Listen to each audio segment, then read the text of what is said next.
everybody.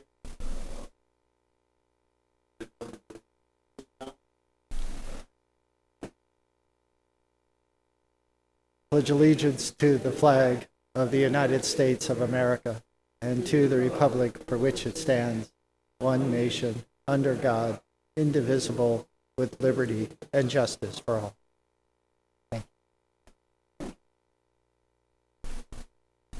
First item is review the action or an action on the draft meeting minutes from December and the January meeting. Has everybody had a chance to review those? I think at this time. Oh, here's. You can turn it over to me, Terry. Okay, go ahead. Go for it. Good, thank you. Welcome, everyone. The first action on agenda item number 2 is to review and action on the draft minutes of the December 10th meeting of 2019. Are there any changes or adjustments to those minutes? If not, they stand as approved. Next are the minutes from the January 14th, 2020 meeting. Are there any alterations from those minutes or additions? If not, they stand approved. Thank you. Is there any public comment? Hearing none, we move to agenda item 4, which is the explanation of the meeting materials by the head of the Department of Planning and Parks. Joe? Thank you, Dr. Jones. Acting Chair Hoffman and members of the team, the department has prepared a packet of information for your consideration tonight, and I will go through that packet of information very shortly. But first, I'd like to take the opportunity to introduce Kevin Lux. Mr. Lux is filling in for a vacancy that occurred here a little while ago, and this is his first meeting, and we'd like to welcome him and thank him for being here. Welcome. As you know, the Department of Planning provides a packet of information for each of our meetings. There are a couple of items in that packet that are pretty standard from the perspective of what you see each month, and those relate to our timeline. And the timeline, as you can see, goes just to May of this year, so just a few months from now. Thereafter, we hope to be in our public input, public comment sessions, and working through that process to basically test what we've done, see if we've been successful in addressing people's concerns, their wishes, their needs, etc., etc. But so the timeline is provided as well.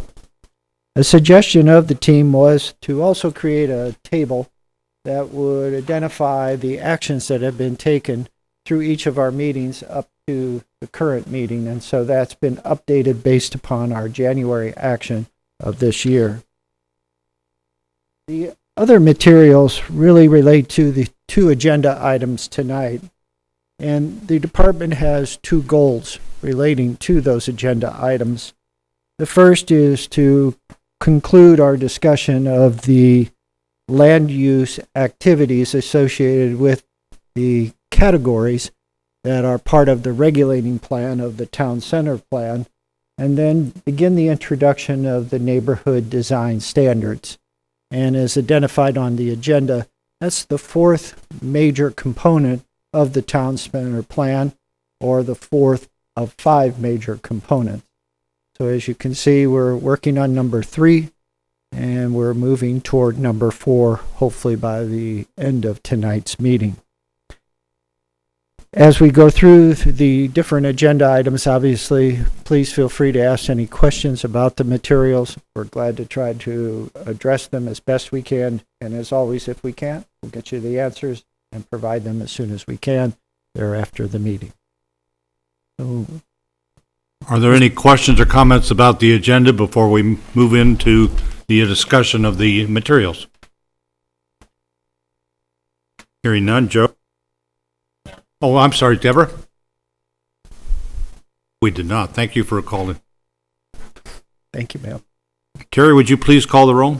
Okay.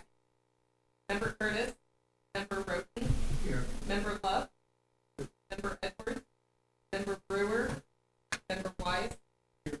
Member Risdale, here. Member Marion, Member Broyle,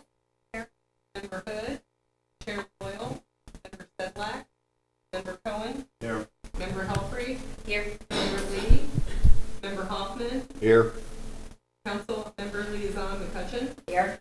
Councilmember Liaison Stevens. Here.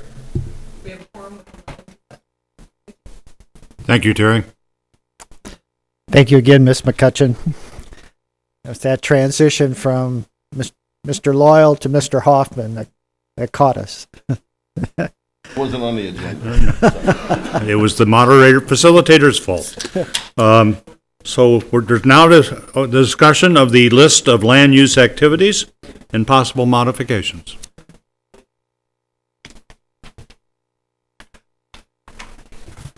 Oh, now, Sorry, I did have one question on the calendar. We had talked about the street priorities and moving Main Street up in that list. Is that going to come back at a future meeting to talk about that, or where are we on that? Yes, it's going to come back at a future meeting, and probably March. The reason being is, in March, we hope to have the traffic analysis relative to New College Avenue Generations Drive from the developer that's interested in the multiple family project. We were hoping to kind of cover that traffic analysis at that time, and also Rick Brown, our Director of Public Works, will also be in attendance at the March meeting, and between him and Julian Jacquin, our Economic Development Manager, we hope to be able to update you all relative to Main Street as well. So the thought is maybe to have just a short agenda item on those two topics, get the direction of the team, and then update thereafter based upon the action of the team. Thank you for the question. Other questions or comments about the list of land use activities and possible modifications? Dr. Jones, Acting Chair Hoffman, and members of the team, the department would just like to step back to our January meeting just for a few minutes and kind of provide an update where the department believes we left off. As you know, the department has not mentioned yet tonight the regulating plan, and we have spent the better part of 3 meetings talking about the regulating plan. There were several changes that were acted upon by the team, and those are reflected in the table that I referenced earlier. The last item we talked about relative to the regulating plan was the Taylor Road, Manchester Road area, and the discussion focused on adding residential potentially to the downtown or workplace districts so as we could better utilize the properties instead of just having one use, potentially multiple uses on a property. No action was taken, and there were no further items discussed regarding the regulating plan, the land use map. And so, as I've mentioned, we moved there from there on to the land use activities. 2 major decisions were made by the team regarding land use activities at the January meeting. The first related to the drive-through discussion and its application in certain commercial districts, the downtown and workplace districts, relative to town center. A decision was made not to add the drive-through component to the workplace district regardless of location, and that vote was taken again at the last meeting. Thereafter, the discussion was followed regarding the changes the department had recommended to parks, open space, scenic areas, and wildlife refuges. Again, the idea being is to try to consolidate some of these uses that are of like characteristic, make the table a little easier to read by reducing some of the content, particularly where it's repetitive. And ultimately, the team came up with a category of parks and open space, scenic areas. So there was no need to change, there was a need to change the drive-through component because the department had reflected it in its draft table. So that now should show it as not existing. And then we did make the change to the parks and open space, scenic areas. So from that perspective, hopefully we've reflected the actions of the team relative to our discussion on the land use activities to this point. I do want to make a couple of comments because after the meeting and subsequently, the department's been questioned on a couple of factors. If you look at the downtown district and the workplace district, both commercial districts, so to speak, allowing a range of activities from hotels, movie theaters, restaurants, offices, etc., there is a lot of shared uses amongst those. And there was a question recently about what's the difference, what differentiates the two. Excuse me. And I want to kind of just identify those factors that differentiate. Principal amongst them, and this is from the inception of the town center plan, is the downtown district allows a larger footprint on the ground floor. The intent is, quite frankly, to allow the largest buildings in the downtown district versus the workplace district. The difference is 40,000 square feet for that ground floor in the downtown district versus 10,000 square feet for the ground floor footprint in the workplace district. So a pretty substantial difference. The idea being, again, the workplace district was intended not to replicate the downtown district, and given its locations, the buildings were supposed to be less in size, less in stature, and more consistent with something that might be near a residential area versus the downtown district. That leads me to the next point. I think that's important to kind of reference regarding those two commercial areas, the downtown and workplace districts. The map that we often use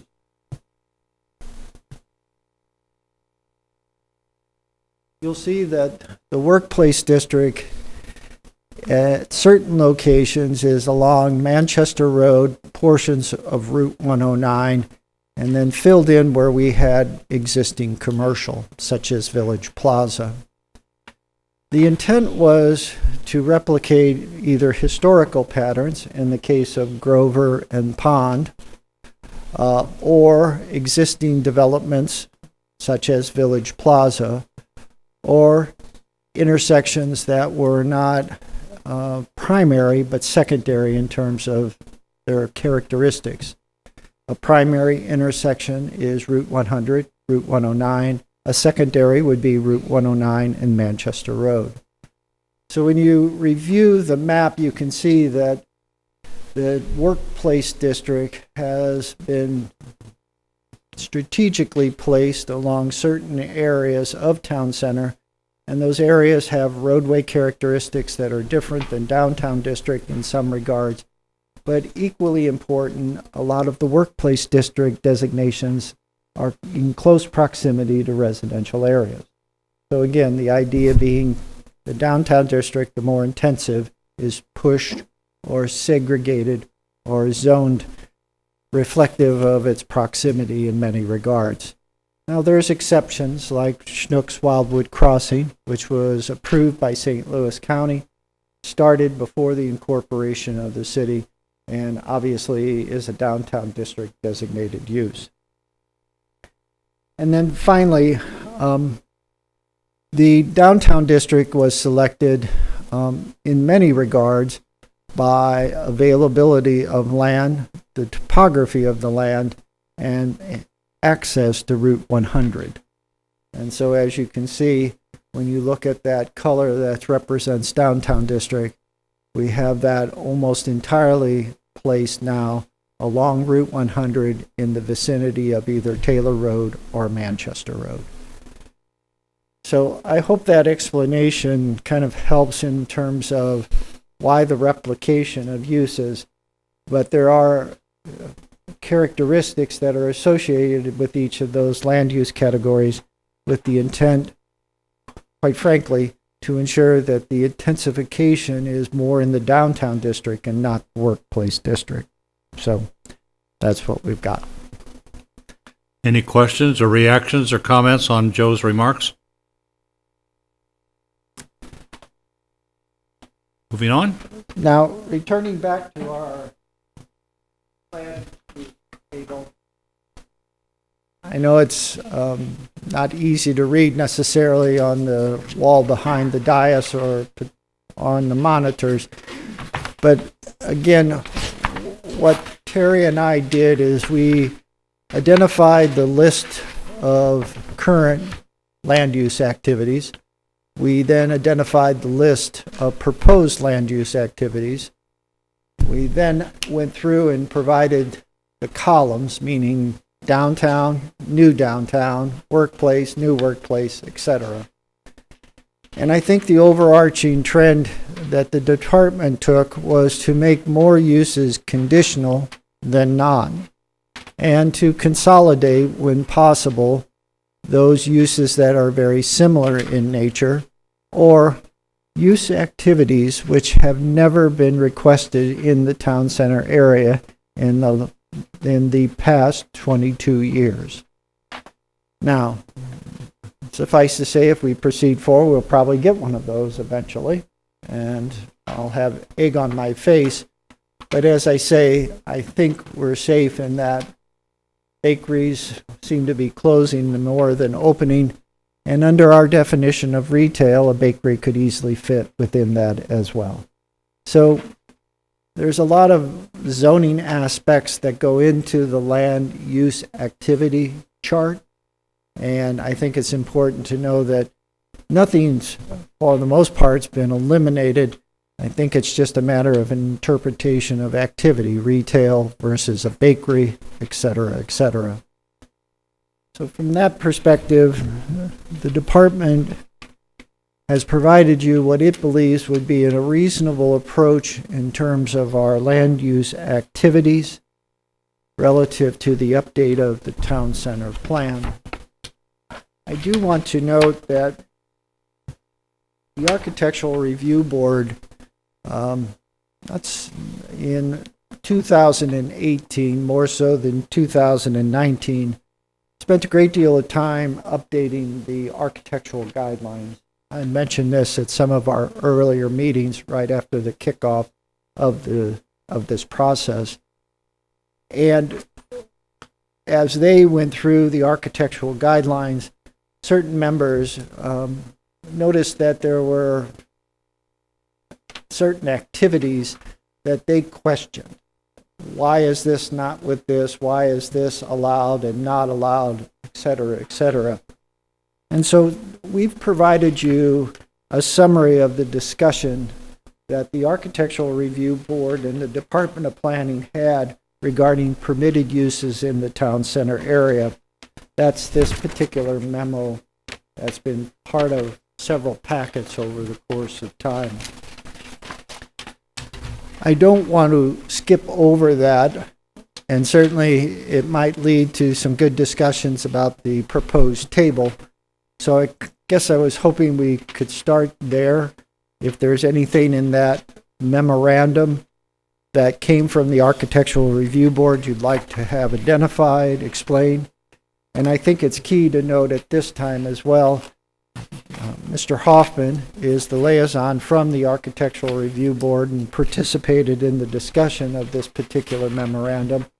And I did ask Mr. Jacqueline, our Economic Development Manager, to be here tonight to participate as well. If you have questions about what uses is he hearing, what developers are approaching him, he's a great resource. I would encourage you to use him as we go through the table and the memorandum. So that's the goal tonight, is to hopefully get all the questions answered about the table, and what might prompt some of those questions is the information from our Architectural Review Board. Thank you, Dr. Jones. Where would you like to start in on the document in terms of opening it for questions? I would first ask Acting Chair Hoffman if he'd like to make any comments. In the process of reviewing the architectural guidelines, one of our newer members got a little overzealous and started reviewing this, and started noticing some inconsistencies and some things that, like I said, like Joseph said, that, you know, this was allowed, but this wasn't, or this was a conditional permit, and this wasn't, or conditional use. And then we started figuring if it's part of the development manual, we should review that and go through it and just totally pick it apart. And that's what the memorandum basically did. Those are the questions that we came up with and had reviewed for inclusion in this memo. Now, the department would make one additional statement. When Terry and I prepared the new chart that's been the subject of a couple of meetings, the department also went through this list, and where there was consensus on a change, that change should be reflected in the list. But again, I want to emphasize there's a good discussion here. Mr. Ritter and the other members of the Architectural Review Board did a good job of kind of peeling back the layers and trying to find what was the logic that led to ultimately it either being included, not included, how it was classified, not classified, etc. So, Joe, as I was looking through this earlier today, and I forgot to make notes on it, so I'm kind of going through this again right now. And so one of the first places that this comes up is research laboratories are permitted in downtown, but not permitted in workplace. And the department's comment was putting those, making those as a conditional use in the workplace district can certainly be considered. So my question would be, what would the department's recommendation be on that? Well, if I follow through as I've promised, it should be, and it's not, a conditional in the workplace. So you've found a mistake already on my part. But I wasn't Good looking job. for a mistake. I was just No. questioning what the rationale, what your thoughts would be on that. But it's a good question for the team to provide direction to the department on. And again, don't forget, we have Mr. Jacquin here that can speak to certain things the department doesn't have the level of knowledge he does. Okay. So, as far as the research laboratories, we could put those as a conditional use permit in the workplace. We certainly could. So would there be a reason to not do that? Well, based upon the comment, when the department was discussing the matter with the Architectural Review Board, we often said it can be considered. And so I think that's a way of saying that this process allows us to consider it. So I think the department is seeking input now. If there's no, I think there could be an argument that says research laboratories are not sales tax generators per se. So sales tax is the primary source of revenues to the city of Wildwood. So if you were to consider what would be the highest and best utilization of properties designated downtown or workplace districts, it is those that generate a certain level of sales tax. Right, but if they don't go there, where are they going to go? If we don't allow them to go in one of those locations, where else could we allow them to go? Well, and again, they are permitted under, they were permitted under the downtown district. Actually, I don't show them even in the downtown district now, quite frankly. And I think that's more a reflection of we've not been asked about any of them in 22 years versus other activities we have. So I would say that we need to allow them at least by conditional use permit somewhere, because if it comes up, we don't want to get caught without an answer. I would rather have the horse before the cart. Anyway, does he have any comments to make on this? Do you have any comments on any of this?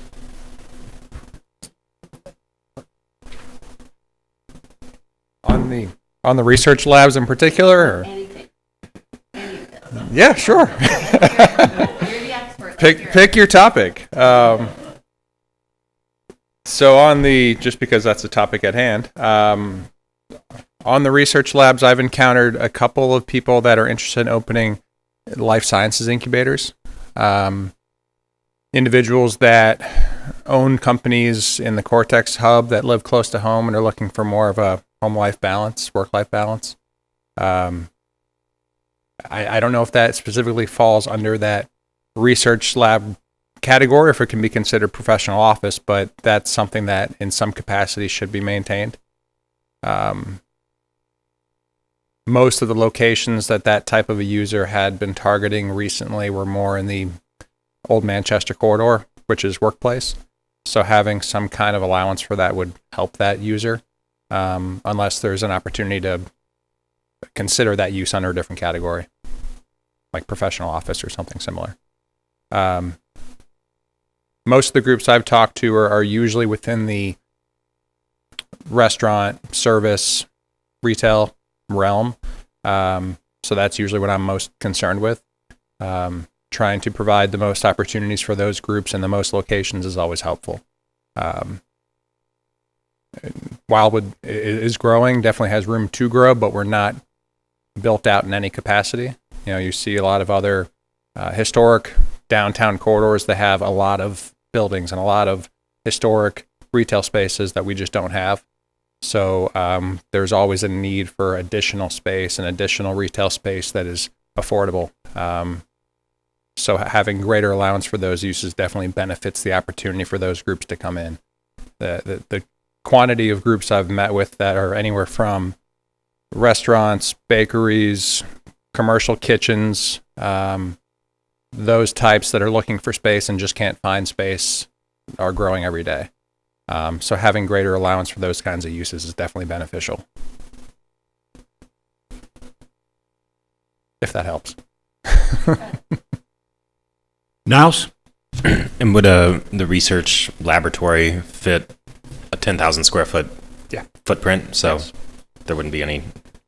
Okay. Correct. Right now it's about 3,000 is what they're ideally looking for. Any other comments or questions about research laboratories? So I'd like to make a motion to allow them in the workplace area, maybe by conditional use. I'm fine with that. That's my motion. Is there a second to the motion? Yes, Deborah?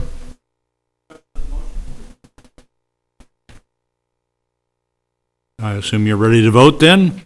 We'll do a roll call vote. Terry? Member Broughton? Yes. Member Lux? Yes.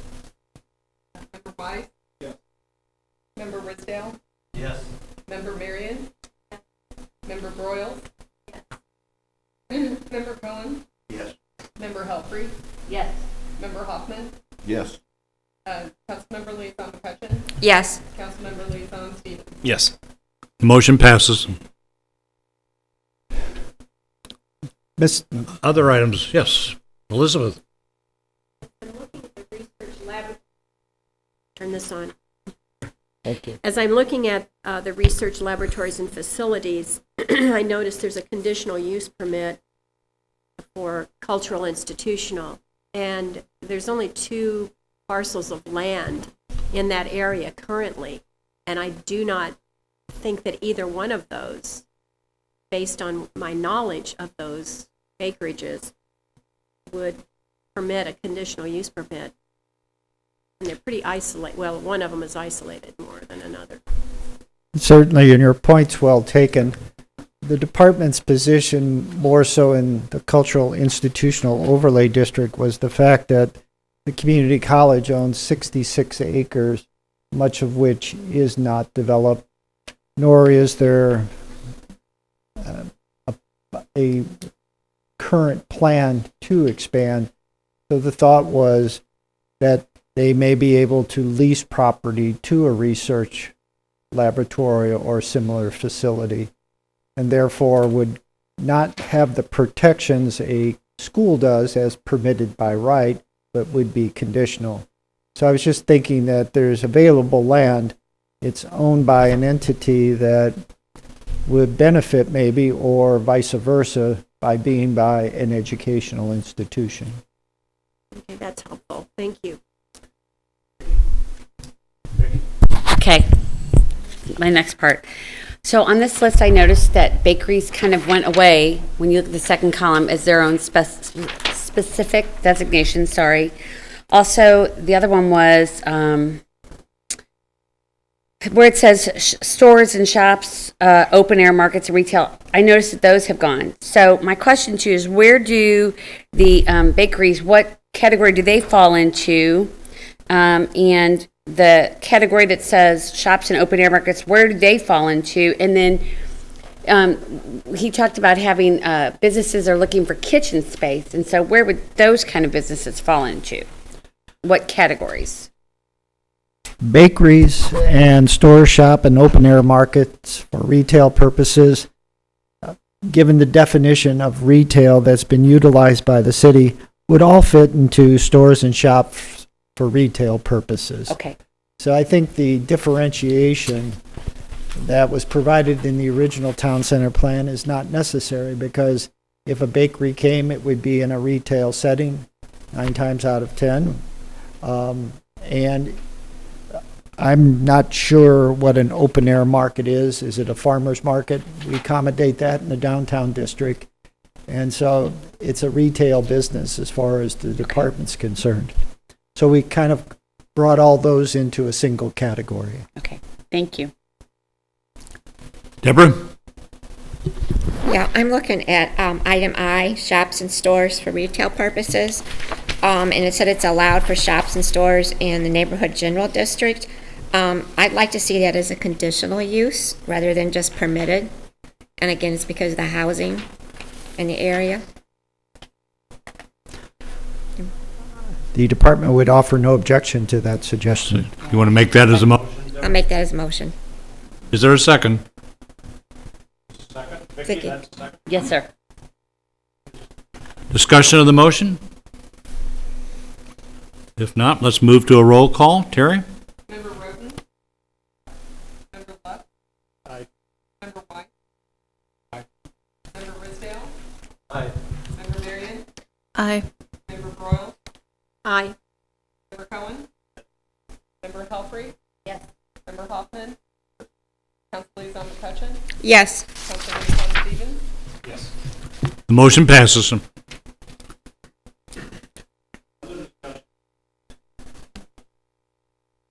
Yes, Niles? So, with the new workplace for the taverns, cocktail lounges, it went from permitted to conditional. Was there a rationale behind that? I don't want to specifically call out a business by name, but there's one on Manchester Road that consistently we hear complaints about relative to noise and et cetera. So from that perspective, I think it would behoove the city to have an extra layer of review associated with activities that now almost certainly have some type of outdoor component. Okay. And then on the pond district, the new pond district, it looks like you removed the sewer treatment facilities. There aren't sewers out there currently. Would it not make more sense to keep sewage treatment facilities available for those? Again, when I look across, they became conditional. And again, the nature of sewage treatment facilities, there's always the concern, as we learned when we did a project on the northwest corner of Pond Road and Route 100, concerns about aromas, smells, etc., noise. And so from the perspective of the department, the conditional aspect isn't to preclude it necessarily, it's to ensure that it's done at the highest standard possible so it doesn't create an issue for surrounding residents, which typically they serve. Okay. But like we looked at a sewer project for the pond area and it was just too expensive for Right. a lot of the residents that lived out that way. So are we adding an extra layer of red tape if they, if Big Chief decides they need to do a new sewer facility on their property? Right. Is that going to put a hindrance to them, or? The Big Chief is already governed by a site-specific ordinance. So if they were to expand their current sewage treatment facility that's on site, there would be a good chance they would have to already amend the site-specific ordinance to accommodate it, because now the city, as well as St. Louis County and the state of Missouri, have created a whole litany of requirements relating to packaged or on-site sewage treatment facilities that didn't exist back in the late 80s when the Big Chief reopened and became a restaurant. So, yes, there's another layer. There's more time, but as we found with many of the facilities, when they're operating fine, nobody notices. When they're not, everybody notices. And the best way to ensure that that latter component, when people notice, is minimized is, I just think, to have a second layer of review, so to speak. Okay. And then for housing for the new neighborhood edge, went from just having single family detached to allowing for multifamily and single family attached. Particularly looking at the property that like abuts Nair Acres, like there's no other, like in all the other neighborhood edge properties, there's no apartments or row homes or anything else currently. Why would we change it to allow for apartments in those areas now? That's a very good question. I think that's a mistake on my part. Where is it? Typically, what the neighborhood edge has been is a dedicated single-family detached district. Attached units, I would argue, could be a component in that area. But certainly multiple families, a mistake on my part. Okay. So I would ask, I'll go ahead and make the motion to remove the multifamily and single family attached from the new neighborhood edge category. Is there a second to the motion? Deborah? Discussion of the motion? Hearing none, would you call the roll, Terry? Member Roden? Aye. Member Lutz? Aye. Member Weiss? Yes. Member Brisdale? yes. Member Marion? Yes. Member Broyle? Yes. Member Cohen? Yes. Member Helfrey? Yes. Member Hoffman? Yes. Council Liaison McCutcheon? Yes. Council Liaison Stevens? The motion Thank you. passes. One last. Dr. Jones, before we move, who was the second on that motion? Deborah McCutcheon. Thank you. Thank you, Dr. Jones. I don't know. I guess for bed and breakfast, I don't see why they wouldn't be allowed in the downtown district or the workplace district. I don't know if there's any discussion on that or if there's any reason why they haven't ever been included, but it just seems like across the board they could go pretty much anywhere. The answer the department would provide is that we've been having trouble with our projector. Thank you.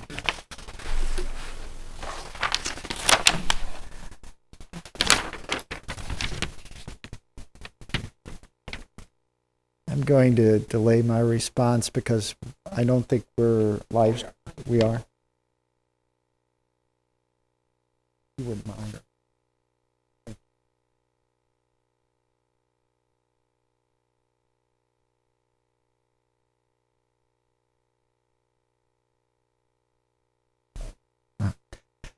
So, Mr. Stevens, the thought is that if there's a building that is being used to accommodate overnight stays and offer other services such as breakfast, lunch, and dinner in the workplace and the downtown districts, it's a hotel. And we accommodate that already. As we move through the, let's say, residential districts, the bed and breakfasts are accommodated in all of them, the neighborhood general, neighborhood edge, and the new neighborhood edge transition as conditional uses, and then in pond as permitted, because that is a historic area and bed and breakfasts seem to locate there more times than not. But again, in the new pond, they would be conditional in nature. So the rationale, I guess, from just the perspective of the conditional component is making sure that whatever is done appropriately, and with parking, wastewater treatment, other utilities, access. There's enough of those components that the department thought a conditional approach would be best. Certainly, if the team feels that bed and breakfasts could be a part of the downtown and workplace districts, that's fine. Niles? Decision's done. Well, yeah, I guess if you would consider it a hotel, like if we had the Village Green and there was a little bed and breakfast across the street from a Village Green, that would be permitted. That would be cool. But I guess if it's considered under hotel, then it doesn't matter. So, If you wanted, that situation probably deserves further discussion, because let's say they wanted to use an existing dwelling versus a new building. I'm thinking more of a hotel in a new structure. So maybe in the downtown district, the new downtown district, it could be conditional as an opportunity to basically use what's in place, but create a nice activity for the area around Village Green or elsewhere. yeah, I'll go ahead and make the motion to include that in the downtown district as a conditional use. Is there a second to the motion? Seconded by Elizabeth. Discussion of the motion? But not workplace? No. Okay. Just downtown? Let's have the discussion and open, Vicky, you get to. Well, if we're going to make it in downtown, I think it should be allowed in workplace too, because we have a lot of the older homes along that. And it seems to me that when you do bed and breakfast, it's usually you live there and then provide the bed and breakfast service. And so I think if we're going to allow it in downtown, why would we not allow it in workplace? Why would we limit ourselves? Is that a motion? So I would amend the motion to allow it, at least by a conditional use permit, in workplace as well. Is there a second to that amendment? So, yes, seconded? Okay, discussion first of all of the amendment. Deborah? Okay. I don't think a bed and breakfast really fits in a workplace or downtown area. I can see it more like it currently is, but I think an even better place for it would be in the Pond Historic District, because I know in some areas, in some cities, that's where you find them. So I think that's a better fit than downtown or workplace or neighborhood general, neighborhood edge. I think you can leave them in neighborhood general, neighborhood edge, but I think they should actually be in the Pond District. Yes, they're conditional in the Pond District for the reasons, again, of parking, wastewater treatment, other utility services, access, etc. Other discussion of the amendment, which is to add workplace as well as downtown for bed and breakfasts.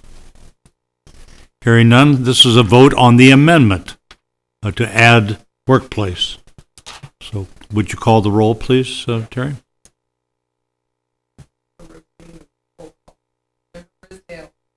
Yes. Member Marion? Yes. Member Broyles? Yes. Member Cohen? Yes. Member Hallfrey? Yes. Member Hoffman? Yes. Council Liaison McCutcheon? No.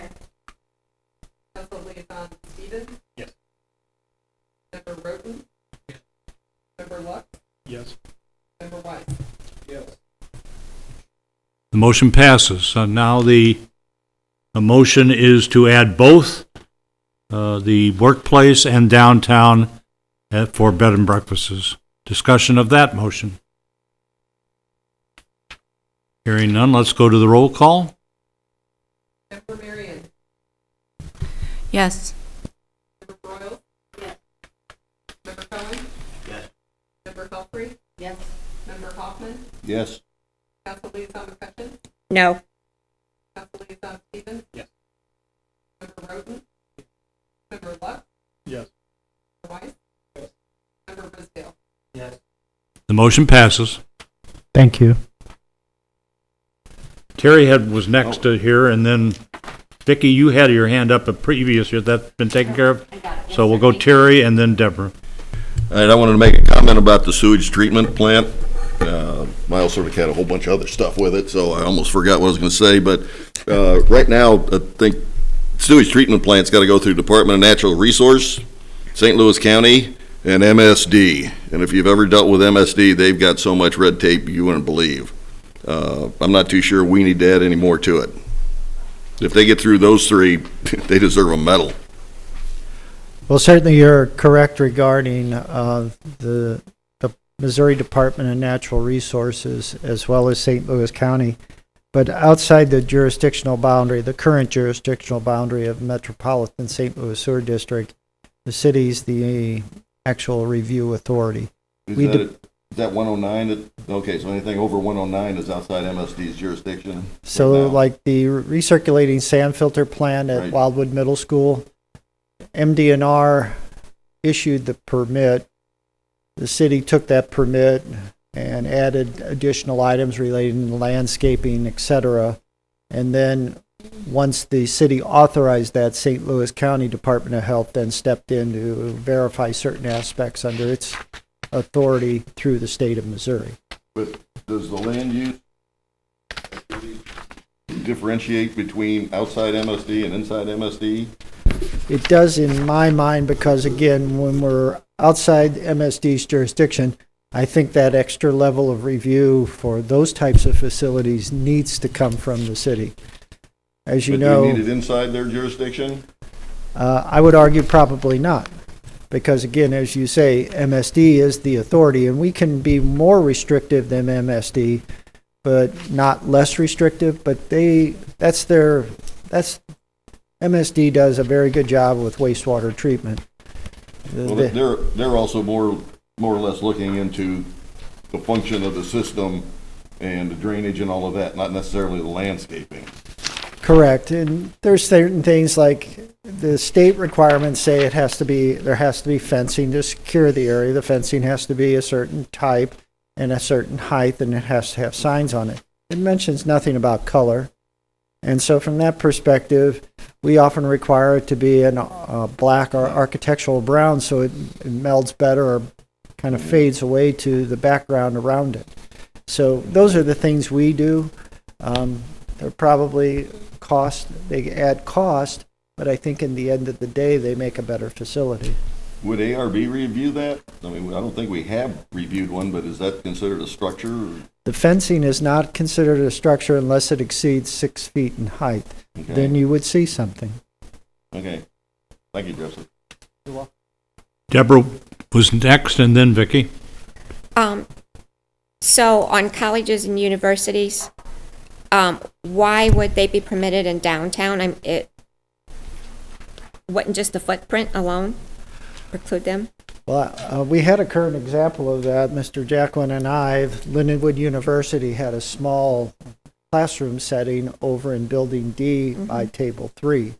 So that was a great use there in some regards because at that time there was available space. So that's why we continue to show it as permitted.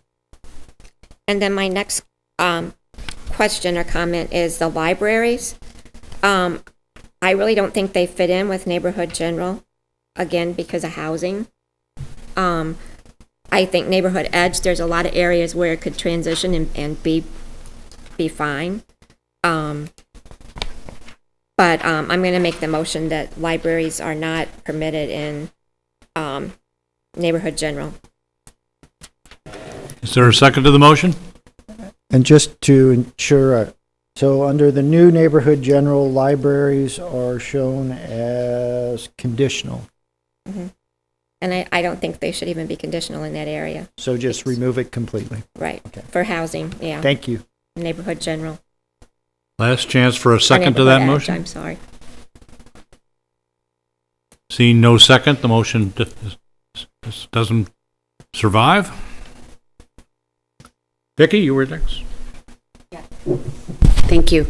I want to go back to the sewage plants for just a moment, if I may.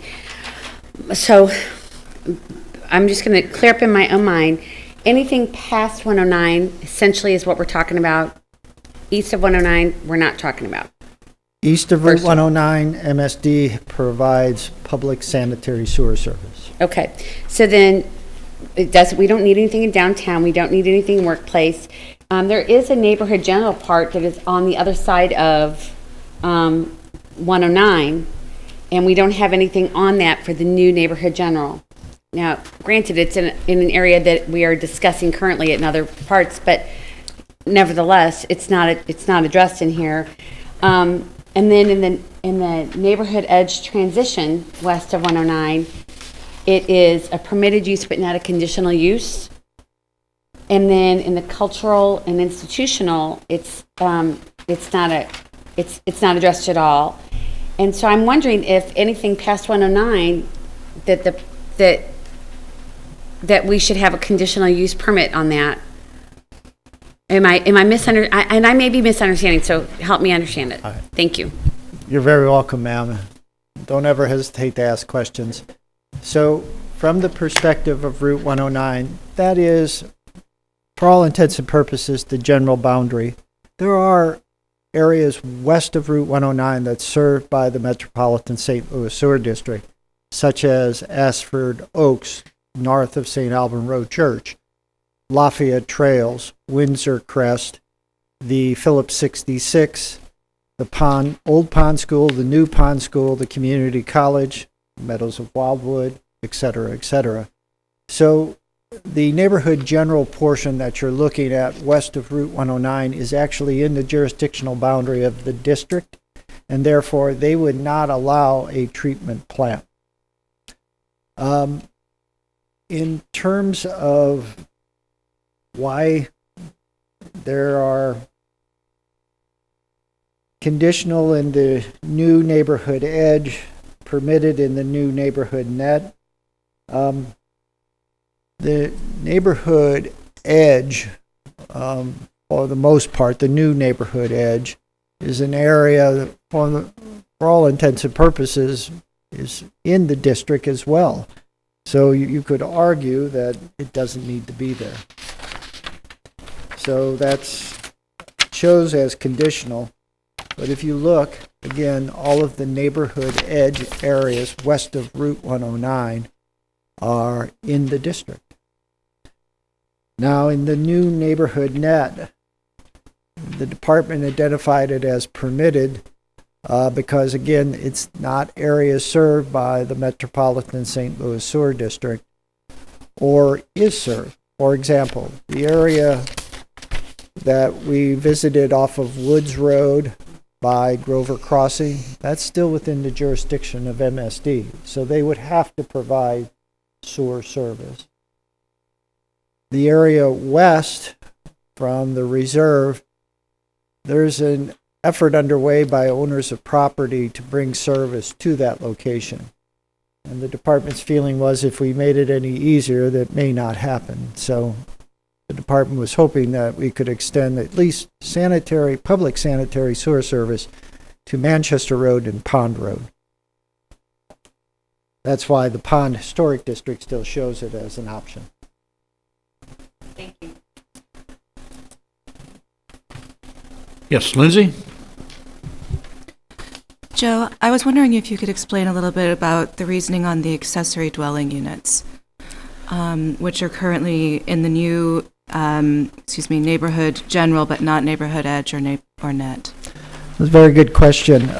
Like many have been tonight, accessory dwelling units are accessory to the principal use in all of our residential districts. So the thought of just restating what already is allowed, it just seemed easier to not include it and defer to the residential zoning districts that would have to be approved.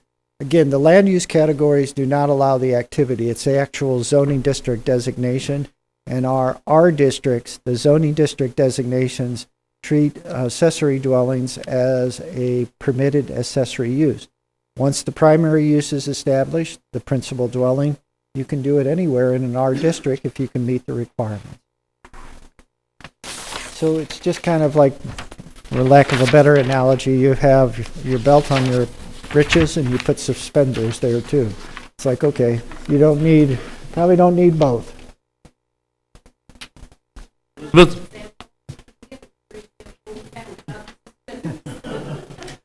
Well, It's just, again, if the dog allows it, you don't need to basically have the tail also. House? So for the conditional use for the multifamily in the new downtown district, is that condition that the ground floor still be commercial? You betcha, sir. Okay, thank you. Any other comments or questions about the list of land use activities? Joe, do you want any? Do you? That would be great, sir, if you wouldn't mind. Sure, I'll make the motion to the revised list that we have that in our final recommendation. As revised by tonight's motions. Correct. Is there a second to that? Seconded by Lindsay. Is there any discussion? If not, we'll proceed to the roll call vote. Member Royal? Yes. Member Cohen? Yes. Member Humphrey? Yes. Member Hoffman? Yes. Council Liaison McCutcheon? Yes. Council Liaison Stevens? Yes. Member Roden? Yes. Member Lux? Member Weiss? Member Risdale? Yes. Member Marion? Yes. The motion passes. Thank you very much. We'll now proceed to agenda item 6. Will we get a copy? Will you give us a copy of the updated one next work session?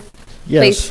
And what I think I'm going to do is I'm going to provide you a similar table as we've been discussing for the last couple of meetings, but I also am going to give you a new table that doesn't reflect the old districts, so you can kind of see what it looks like in final form without all the other additional information relating to changes. Agenda item 6. So if you're keeping track, there's 5 major components of the town center plan. We are now starting number 4. The 5th, just if you're wondering, is the architectural guidelines. The department, in preparation of the introduction of this particular component, provided to you what is described as our development manual. And as Acting Chair Hoffman mentioned, the Architectural Review Board spent the better part of a year kind of going through the development manual, focusing primarily at first on the architectural guidelines, but ultimately looking at the neighborhood design standards and the list of uses. If I were to describe what the neighborhood design standards are, or what they represent, for all intents and purposes, they're the components of the recipe that makes the development. So if you're making pancakes, you have flour, you have milk or water, and you have eggs, etc. To create a development, you have to have components to complete the recipe. And so primarily what the neighborhood design standards identify are lot sizes via depths and widths. So lot widths can be anywhere from 20 feet to approximately 100 feet. Depths can be from roughly 70 to 80 feet all the way up to 150 feet. So the multiplication of the width and depth gives you the lot size. Also in the neighborhood design standards, it talks about the height of buildings. And the heights of buildings vary based upon the land use category. In downtown district, the buildings can be very tall, up in some instances to 5 stories, which is what we've seen with the hotel and the new Prime Place. In the workplace district, the heights drop again, because again, we're trying to de-intensify the level of commercial activity in the workplace district, so the height of buildings is dropped. In the neighborhood general district, the more intensive of the residential areas in town center, the heights of building increase again. But as you work toward now our neighborhood edge and neighborhood edge transition, the heights of the building get reduced as well. Also, along with those, the key characteristics of many lots is the setbacks, the building and structure setbacks, or as in in cases of new urbanism, the build to lines. And so that tells you where that structure or building can be placed on that lot. And minimally, for fire district purposes, you often have 5-foot side yards as your minimum, 15-foot rear yards unless an accessory dwelling, which is again 5. But there's just, as I say, it tells you where on that lot where you can place the building or structure. It also defines frontages. And frontages are the lot width, but at the build to or front setback area. And sometimes that differs, particularly on lots that are in a cul-de-sac or on a curve, an acute curve. So frontages. And then finally, unique to new urbanism more so than typical zoning codes or ordinances, is block dimension. So when you lay out your lots, you create a block that's defined by either service lanes, alleys, or roadways. And the intent is to not allow a block to get so long in its size that it becomes a less than walkable area. Again, remember, one of the key tenets of new urbanism is walkability. And to create that walkability, you keep a block size, the perimeter of the block, in many instances, less than 1,200 feet. That way you have smaller blocks, greater walkability, and from the standpoint of a property owner, more frontage, and frontage as value. So that's a real quick summary of the neighborhood design standards. And there are changes as you go from downtown district to workplace district to neighborhood general, neighborhood edge transition, cultural institutional overlay, etc.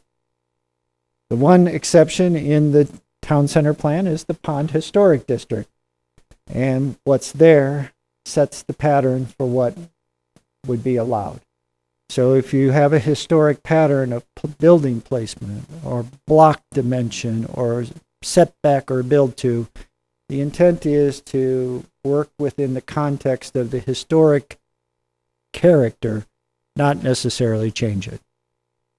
So tonight, we have the development manual, and I've kind of identified the building types, building sizes, lot sizes, building standards, and for all intents and purposes, the components of the recipe that tell you how it's going to look when built along a street or a roadway.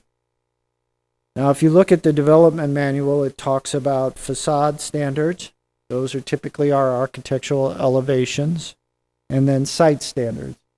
And site standards in this case are consistent across the board. They talk about pedestrian-friendly design, public open space, environmental preservation, parking requirements, parking locations, access, walls, screening, and a real important issue anymore these days, stormwater management and retention detention.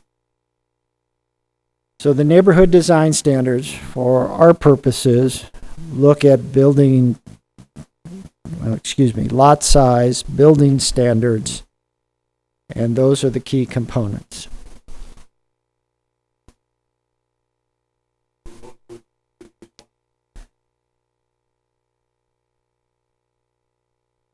If the team would like, or if they've had an opportunity to review and just want to ask questions, that's fine as well. The department's open to either approach. Thank you.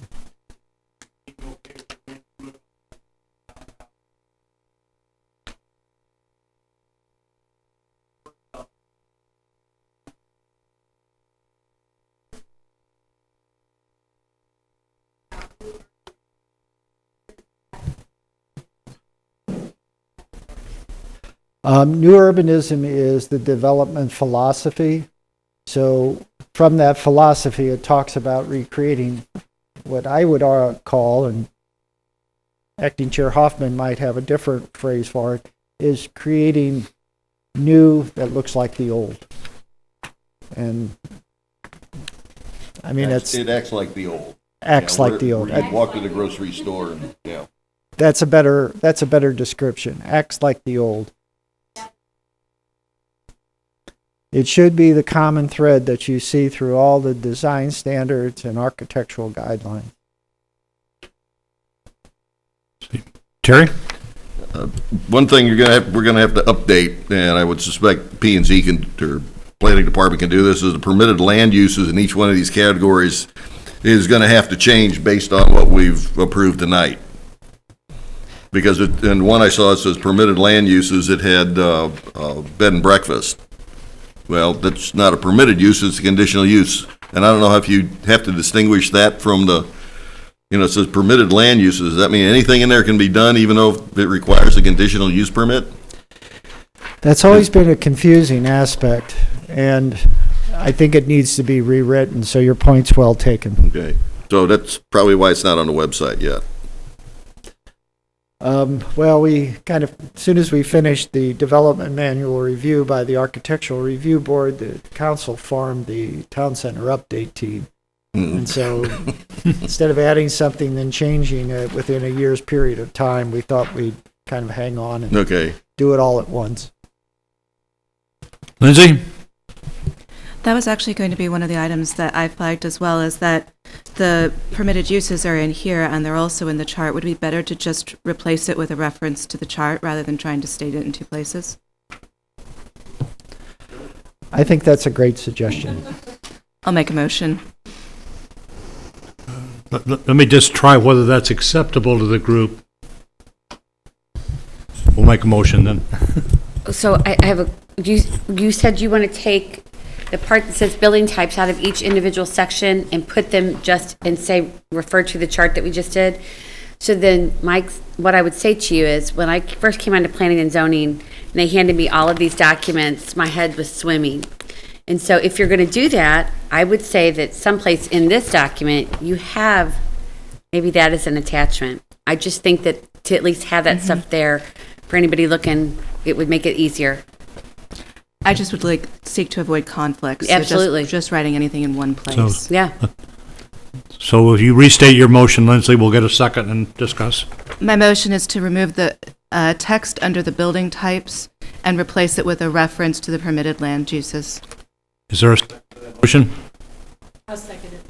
Seconded by Elizabeth. Discussion of the motion? Call the roll. Member Cohen? Yes. Member Humphrey? Yes. Member Hoffman? Yes. Council Liaison McCutcheon? Pass. Council Liaison Stevens? Yes. Member Roden? Yes. Member Lux?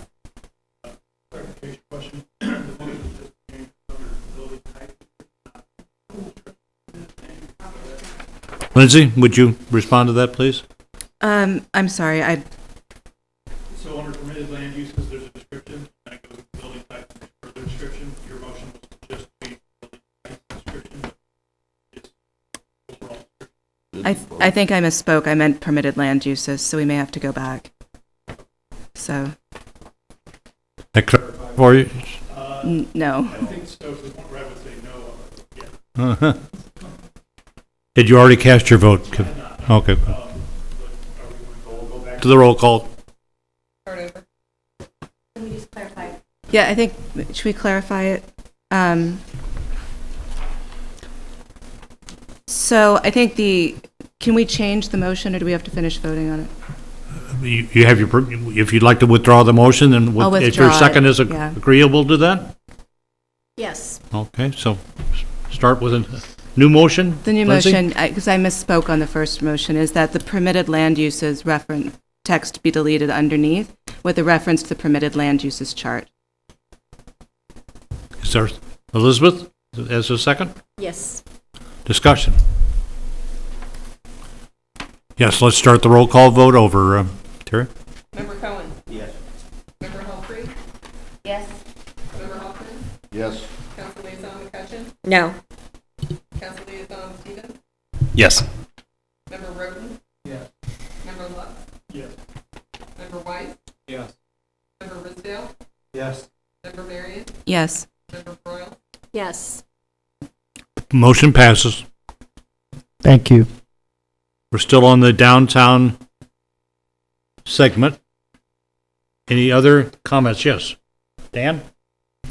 I would propose to the team that we let Joe walk us through each of these categories, kind of give us a summary, and maybe talk about the differences between each one of them. As he starts with downtown, talk about why.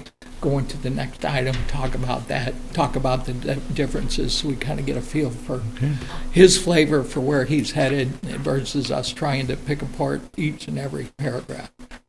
Just a thought. Okay. Anybody else want to comment on Dan's suggestion as to how you should proceed? Let's go that way then, Joe. As was just acted upon by the team, the permitted land uses now will reference the table that was adopted tonight. Building types was repetitive in the permitted land uses. In fact, the first sentence in both are almost identical. The building types will be retained, and for the most part, just talk about general categories: mixed-use buildings, retail buildings, offices, hotels, restaurants, entertainment, etc., etc. The intent being is to give just a property owner, a potential development interest, an idea of what might be there in terms of just the type of building. Lot size, again, is in this case defined by lot width and lot depth.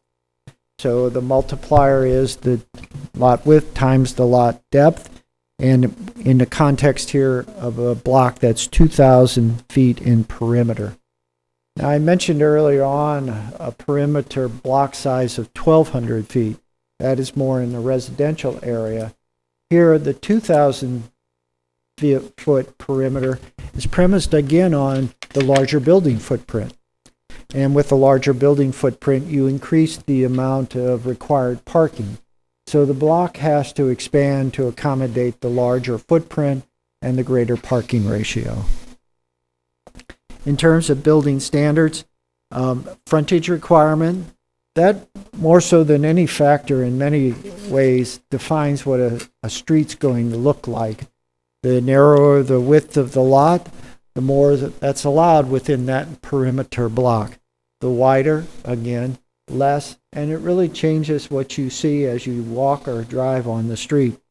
Here again, the minimum is 70% of the frontage, 70% of the frontage along Main Street and other designated principal streets.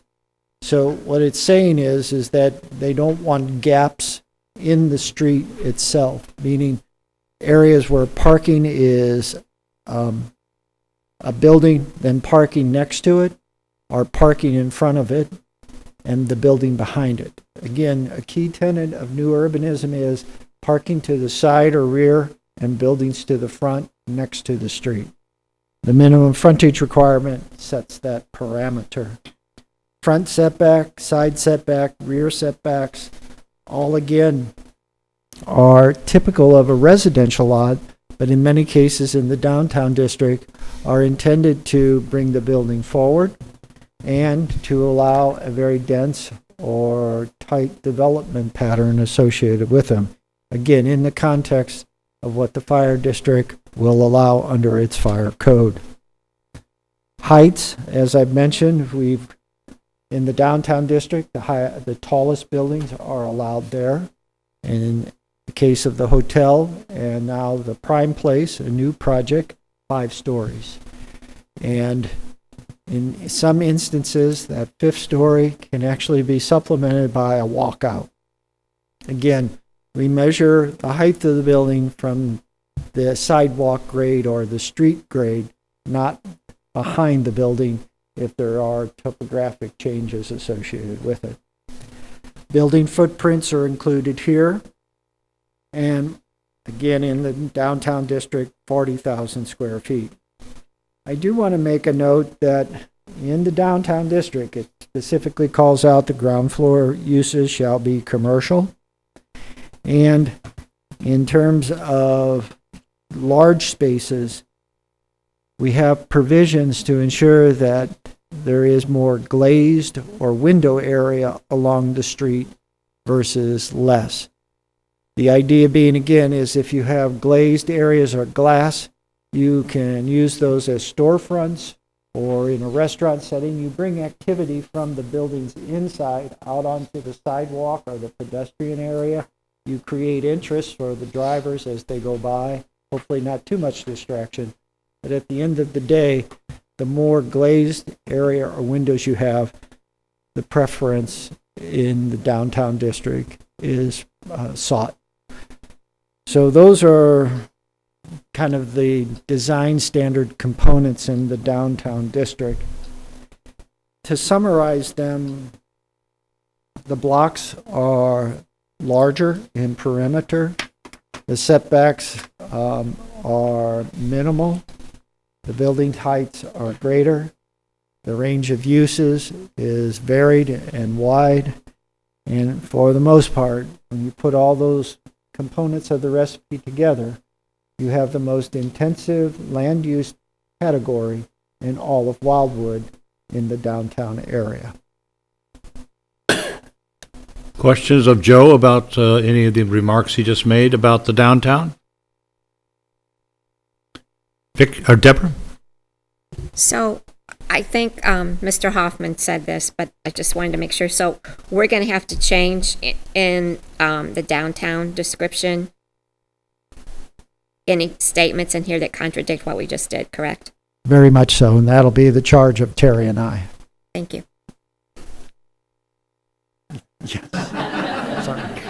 Agreed. Not this turn either. Well, there's quite a few Other Terrys comments, in here. Joe? You're all welcome to help. Thank you.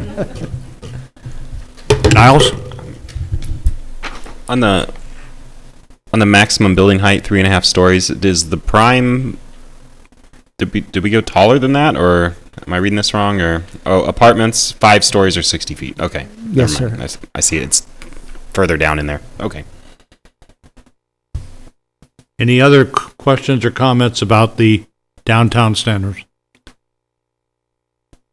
Is the team preference to have a vote on each section or to have one overall vote for the document? Okay, one overall vote. Okay. Let's then proceed to the workplace segment, which starts on page 14. Joe, your comments? So first and foremost, as we acted in the downtown district, I assume that the motion was universal in that the permitted land uses will be a statement identifying the chart that's contained as part of the town center plan. Thereafter, the building types, again, there is a bit of differentiation here because now we're not talking about hotels or theaters or some of the more intense or more active land uses associated with the downtown district. As you can see, lot size and depth, they start to change ever so slightly in terms of the width first. It's 30 feet now as a minimum in the workplace district versus 20 feet in the downtown district. We also see a same minimum, but now we have a maximum in terms of depth. Again, in the downtown district, the lot depth had a minimum, but no maximum. Now we're setting standards for both and actually prescribing a lot size at a maximum area. In terms of building standards, again, we look at front setbacks. In the workplace is 10 foot from the edge of public right-of-way, except for recesses, again, a more finer point. And then obviously we talk about the site distance triangle for the corner of buildings. So it's important to note that, again, both in the downtown district and the workplace district, commercial areas, we're doing the best we can to press the buildings forward and put the parking to the side and rear, preferably the rear area of the building or behind the building is a better way to describe it. Side setbacks, a little different approach here. Again, we look at it from the standpoint of a combination of the two sides creating a 15-foot distance in total. So greater flexibility. So you could have 5 or 10 7.5 and 7.5, whatever increment works best. Rear setbacks, again here, principal building, 30 foot off the rear, unless there's an alley or lane, a service lane, then 3 feet. So we're starting to put more components or more refinements to the recipe as we move from downtown district to the workplace district. And again, the principle here is the workplace district, as represented there, adjoins more residential areas than the downtown district as reflected on the regulating plan. Maximum building height, we're at a 3.5 story versus up to 5 stories in the downtown district. And again, as we started our conversation tonight, a 10,000 square foot footprint at versus a 40,000 square foot footprint in the downtown district. So, as I say, just some changes, still commercial type activity, but we're trying to reduce the size, the height. We're setting more prescribed limits on setbacks. The rear yard substantially greater in terms of a setback distance, all within the context, again, of the building toward the street, protecting the adjoining residential areas by greater setback distances, but still allowing flexibility in terms of certain design components.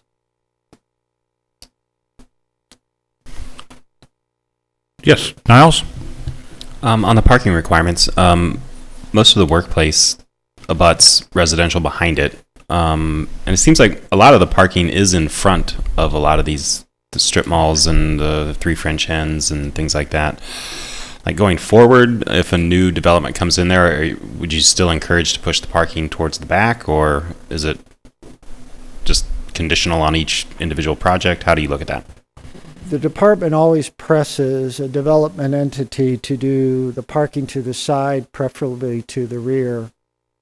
For example, it's not the best example, but it comes to mind more quickly than others. You've mentioned Three French Hens. Their parking area is to the front. It's the old, I think, Hill B and Lumber at one time and was approved by St. Louis County. The property immediately to the west is now Butler Securities. And what we required them is to build their parking lot behind the building and preserve the front, which is also a historic building. And so it worked out well there. Their parking is to the rear. We have a nice lawn area, then a clear view to the historic building itself. In the case of like the original City Hall, the Grove, where now CrossFit Wildwood is located, the historic building set the tenor there. The original City Hall was built in the mid-1800s, so the parking was put behind it. The center, just to the west of it, Cherry Hill Square, obviously done by St. Louis County, and the parking's to the front. But preferably, we'll always try to work the parking to the least intrusive location from a visibility standpoint and put the building, the signature of it, the preferred character of the development toward the front. Yeah, Joe, Wildwood Square, I thought eons ago we talked about having the parking behind those buildings, but it's out in front. Can you explain? Sure. The original design of Wildwood Square, might be easier if I drew it.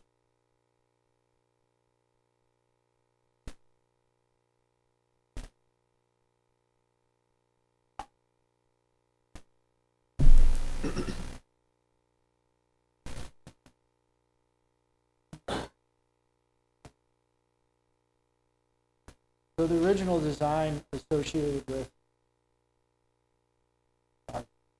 was to create a system of U-shaped buildings. So there would be two buildings along Route 109, buildings along the northern boundary, and buildings along the western boundary. Grade here ended up requiring construction of retaining walls and garden walls there. The intent was to screen by use of those solid walls. What inevitably happened is we were able to bring this around. These buildings are under design, but what we were finding is the uses in Wildwood Square were predominantly restaurant types, and they were generating more parking requirements. And so what inevitably happened is these buildings were eliminated and replaced. We added the garden wall to screen the parking. So the one thing we don't control and probably would be hard pressed to control is once you create a retail or a commercial setting, what businesses ultimately lease there. And in the case of Wildwood Square, we have Wildwood Pub and Grill, we have Letty's Lou's, if that's coming back, we have the restaurant, the Chinese restaurant, I think it is. So we have a good number of those types of uses. So it was just an accommodation to make it work, but we wanted to screen the parking. We did the same across the street with Rockwood Bank. The bank needed drive-through lanes, so the drive-through lanes are toward Route 109, but they're screened by a garden wall and then a arcade over the top. So it looks like more of a structure than not. Lindsay? That actually got to a point that I wanted to ask Joe. So the purpose of the garden wall requirement under walls here is really to screen parking lots and other kind of visually undesirable elements. Exactly, ma'am. Okay. And so when it says in the absence of buildings, that's really what it's leaving open to interpretation a little bit? Yes, in the absence of buildings, where we just can't figure out a solution, then we screen it with a garden wall, and 9 times out of 10, it's a hard structure because we've been asked to consider berms and landscaping, but inevitably, if the landscaping were to die and it's not replaced quickly or it just takes time to grow, the solution is always better if it's built and it's brick, stone, or some combination, and it's there forever. Thank you. Any other questions or comments? Hearing none, let's move on to the next section, Neighborhood General, which starts on page 18. So now we're starting to transition from the downtown workplace districts, our commercial areas, to kind of the transition zone relative to residential and commercial. The Neighborhood General actually would allow some level of commercial development on the ground floor, but there always has to be a residential component above. You can't have a standalone commercial activity in the Neighborhood General. It has to, again, be a second or third or both floors of residential above it. The term that was used early on was live-work units. You could buy a building, you could open a business on the first floor and live above your business in the second or third floors of the structure or building. So it's residential, but there is that aspect of commercial under certain real specific circumstances. So again here, the Neighborhood General, we're looking at the permitted land uses, again referencing the table that was completed tonight. And when you look at the building types, you'll see some new things, some terminology for new urbanism. Row houses, live-work buildings, houses, parking garages, and then again, outbuildings, associated outbuildings, and then garages, outbuildings having certain sizes, residential lots being authorized for secondary residential units. So that's an interesting one. In this case, we're not talking necessarily about what has been typically described as mother-in-law flats. What we're talking about here is a separate unit on the lot itself that could be a leasable or rentable property in association with the primary use, the dwelling or house. Now we get into differentiation. So as you see with under lot size, we go to apartment buildings. And there are certain specifics associated with that. Then we go to houses. So you're seeing the different types of activities. So under apartment buildings, again, the minimum lot width is 20 with no maximum. But again, within the context of the block perimeter, which is 2,000 feet. Lot depth of 80 feet minimum, no maximum. So now what we're saying is really you have a lot frontage or lot width requirement, but thereafter it's premised on design. Again, within the context of the block perimeter. Moving to row houses, you see again here, we have a lot width minimum of 20, a lot width maximum of 40. So again, here we're seeing something very different, a very small size lot. 20 feet as a minimum in terms of width, but 40 feet as a maximum. Now remember, in the apartment buildings, there was no minimum depth, but if you go to depth, you'll see we have a minimum and a maximum. So in principle, for a row house, you could have roughly a 1,600 square foot lot, a very small lot. So I would reference those as probably the South City shotgun homes that you see as you drive on 44 through the hill or something akin to that. Lot depths again for the row houses, 80 feet, maximum of 125.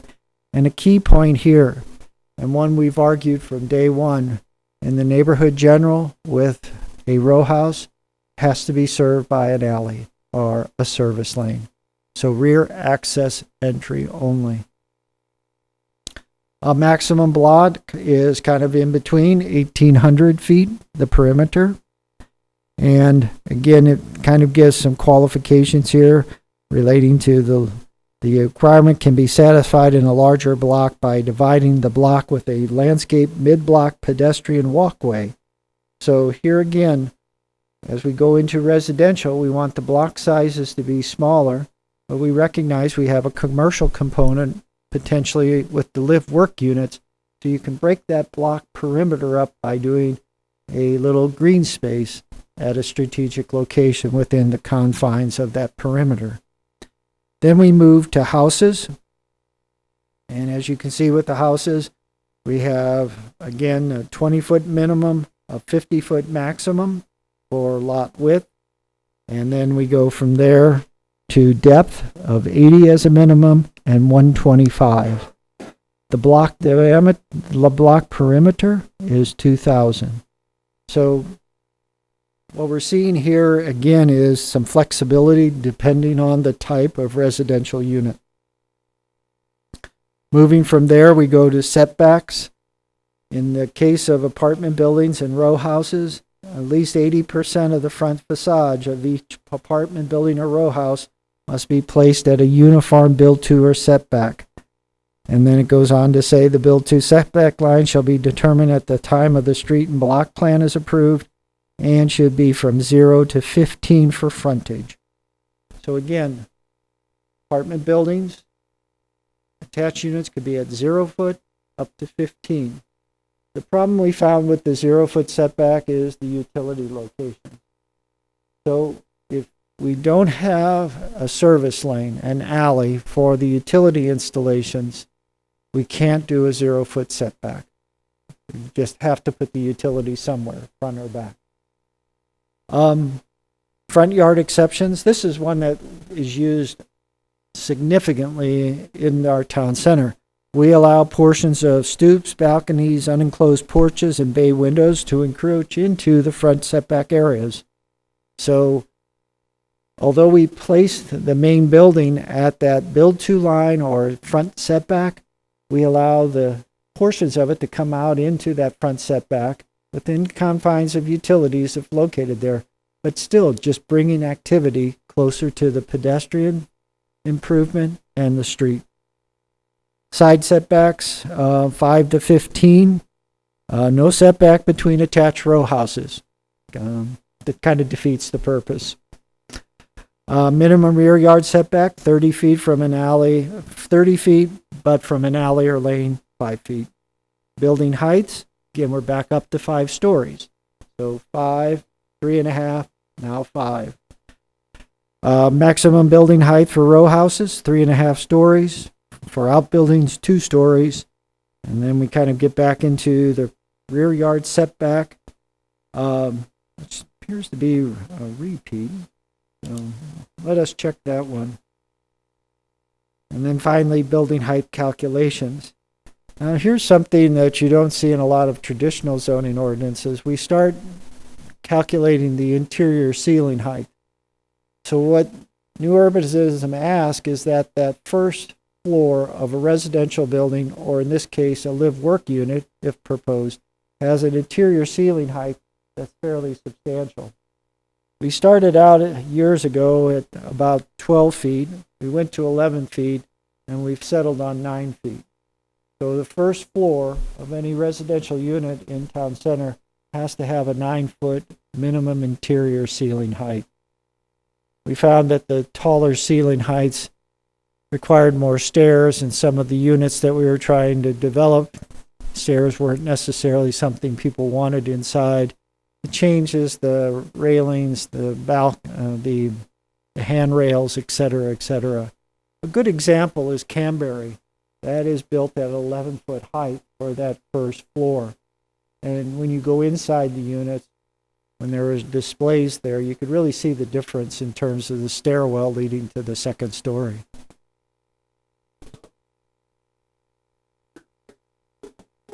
Right. Says minimum floor to floor. Shouldn't it be floor to ceiling? Yep, sure it is. We didn't probably catch that. Thank you.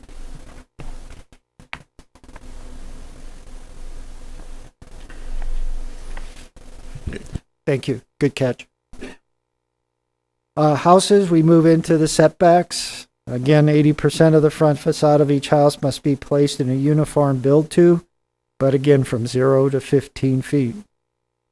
Stoops, balconies are exceptions. The setback, a total of 15, but no less than 5 feet on one side. Rear is 25, and the alley or lane available, 5 feet. Again, recognizing that if you're serving off an alley or lane, the garage, that extension from the house, has to be closer to the alley than not. But again, remember, 5 feet is the minimum the fire district allows. Building height, 3.5 stories. Fairly consistent again with the row houses, but as you can see when looking at apartment buildings, the heights are substantially greater.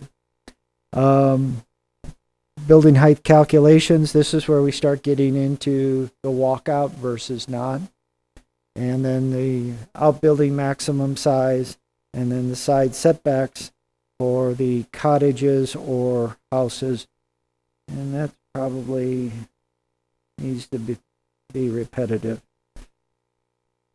So, make a long story short, which I've not done well tonight, apartment buildings, row houses, and houses, and they all have different components to the recipe, but it's important to note that apartment buildings are taller, have larger widths, but no depth requirement, so they could be fairly substantially deep lots.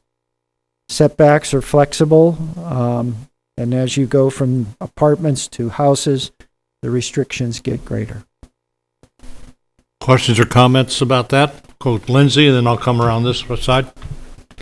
I'm looking at under the houses section, and I think side setbacks appears twice. Once halfway down the second column and once right above facade standards. Yeah, I think I concur. I caught that when so I noticed that when I was finishing up. So I think we just need to get one set under houses and eliminate. One of the things that I've heard a lot over the last months from this group is that they don't like how close together the houses are. So, if we're looking at side setbacks, assuming that the second one is the correct one, not the first, of 5 feet to 15 feet for cottages, I would assume that would include no less than 5 feet on one side. And that's what fire department requires, right? Exactly, ma'am. But is is there any discussion on on those numbers, on how close the buildings are together? That's my question to the group. When a proposal is submitted to the city, what often drives the side yard setback request from the development entity is the density. And so if we create larger side yard setbacks, what that inevitably does is increase the lot frontage or the lot width, which means depending on the size of the overall tract of land, there's less density associated with it than more. And this has been a real flashpoint in town center over the course of the last several years, is the density. Since Main Street crossing and the villages at Brightleaf began and the initial grading occurred, people were just shocked and appalled that we were allowing densities similar in principle to what St. Louis County had. And town center is one of the few places you can do that. Obviously, we're cautious with tree removal, woodland removal, but we always have a formula to replace. In the case of villages at Brightleaf, they removed X amount of acres, but new plantings at maturity would exceed the amount of acreage that had been removed. It takes time, certainly, but we have an approach that we try to apply in town center, and it's only in town center we do that. So, depending on what you want to do with houses in the neighborhood general, if you go from 10 to 30 feet, you're kind of dictating a density as part of that. And with a 5-foot setback, that's actually 10 feet between houses, right? Because at an absolute minimum, because it's to the property line. Well, in this case, if we use the last one above facade standards, for example, 10 feet to 30 feet for houses. So it's not a combined, as it reads in the other, which says, let me find it here real quick, a total of 15 feet. That gives the flexibility. This says you have to have a minimum of 10 to 30, depending on the, I guess, the type of unit. I guess my question is, that's not 10 feet between two buildings. That's 10-foot setback from the property line, so an absolute minimum of 20 feet between buildings. Exactly. Okay. Yes, ma'am. I had Niles, Vicky, did you, and then Vicky and Deborah? Okay, we'll do in that order. Niles? Just to to pair on what Lindsay had brought up. So like when we looked at the North Latitude 38 proposal, those were 5 foot on each side, right? So, and not a total of 15. Yes. And to complicate things, the planned residential development overlay district allows us to modify these based upon a particular site design. So okay, because I spoke on that and I was like, hey, this doesn't look right. The setbacks are too small. And you'd said, no, we're within our guidelines, but based on this, it looks like the setbacks were too tight. Again, it depends on which of the setbacks you read. But the PRD, for example, in the NU non-urban district, the setbacks are 50 feet for the front yard area and 30 for the side and rear yard areas. With the PRD, they can be varied to 20 feet for the front, 10 feet for the side, and 15 or 20 for the rear, whatever the calculation is. So the development manual, in the case of a site-specific ordinance, they can be varied, I guess is the best way I can put it. But depending on, well, remember and this is getting a little ahead of ourselves here, but in the instance you're describing, the designation was, it started out at neighborhood edge, went to neighborhood general under the recommendation of the town center team. So if I misspoke when you described setbacks, I apologize, but the underlying cause is always the site-specific ordinance. It can be lesser than what the underlying regulations of the zoning district or the town center plan. Okay. But so even if we were to you know, like if we wanted to add green space and take out and make it a little less dense, to say that we wanted to go to a 20-foot total and an 8-foot minimum, you know, which would add just a little bit of yard on each side of each house, it wouldn't really matter if the PRD came back different. Again, the PRD would allow the flexibility, but I guess at the end of the day, the Planning and Zoning Commission recommends and the City Council acts. So if they wanted less density, more green space between the individual buildings, they could deny it. Now, in the PRD, it says, along the perimeter of the boundaries of the tract of land, you can't vary the setback. So let's say a rear yard abuts the boundary of the tract of land that's being governed by the PRD. It actually has to meet the underlying requirements. We could say something like that here. We could say, despite a site-specific ordinance, certain requirements can't be varied. That's an option. Okay. I don't know what the team's opinion is on houses in particular, not necessarily the row homes and apartments. Those are high density. The setbacks, side setbacks don't matter as much, but for housing developments in the town center area, to add green space and reduce density just a little bit, I would be interested in adding language to increase the side setbacks and increase the rear setbacks.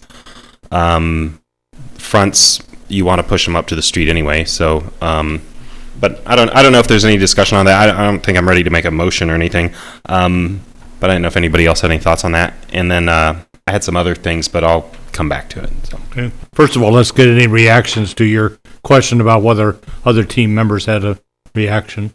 So, Deborah, you're reacting to Niles's. I think it's a good idea. I was getting ready to suggest that as well.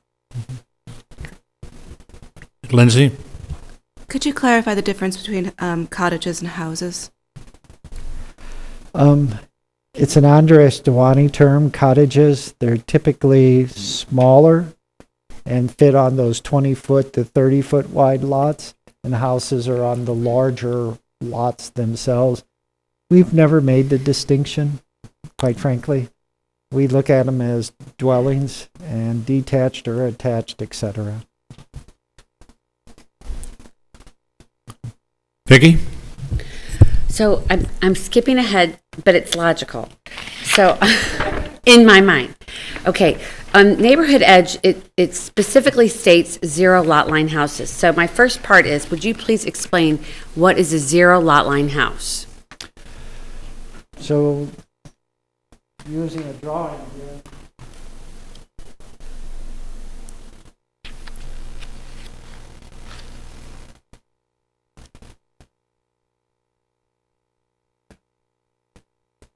we have 2 lots that share a common side yard setback area. One of them here, and there has to be a minimum typically of 10 feet for the other. So your 0 is always, they're not attached. It's always, one's on boundary line, but the other has to be on the opposite side of the boundary Okay. or lot. Okay. This distance can vary. And to confuse things even more, there's usually an easement granted as part of the plat for this lot, on this lot, to allow them to maintain the side that's on the 0 setback. Okay, so that thank you for explaining that. Okay, so here's what I want to address, and this is in the neighborhood general. When you go down to facade standards, nowhere does it address garage doors and the setbacks for garages. It does state it in Neighborhood Edge and the other ones where it says that one of them I know says that you have to have garage doors that have to be set back 15 foot from the front most part of the home or the porch. And it also states that the garage doors have to be 2 12-foot doors if it's going to be a double-car garage.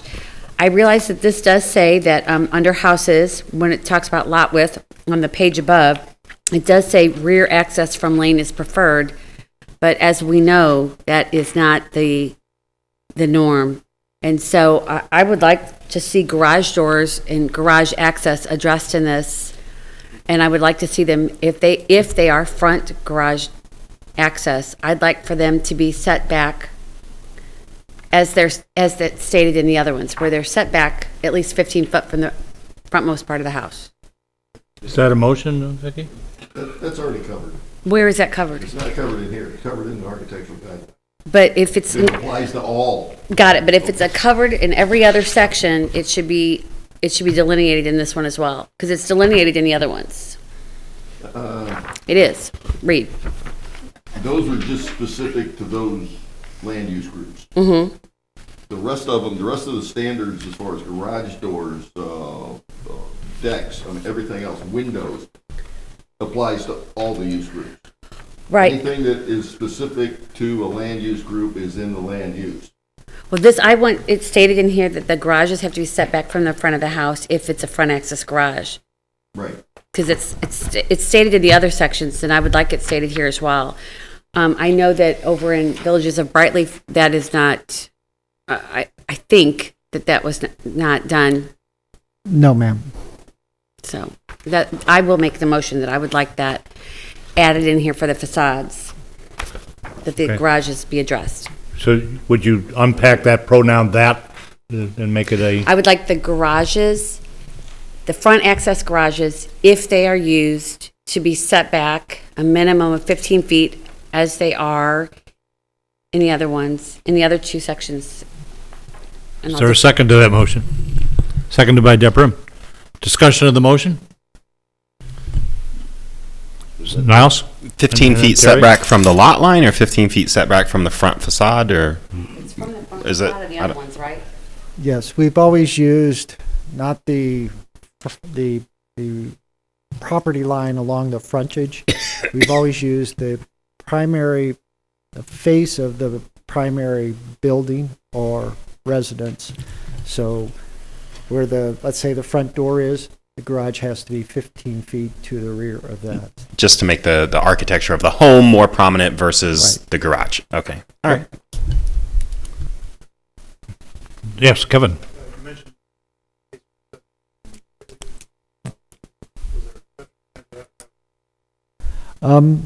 As we found in town center, as vacant property or developable property came into the cycle and it adjoined existing residential that had been there for years previously, a lot of the residents in those older subdivisions or existing subdivisions didn't want to see a unit type so dramatically different than what they had. So what we ended up doing is trying to transition from the perimeter of the site toward the interior, so work from more traditional to new urbanism. Any further discussion of the motion?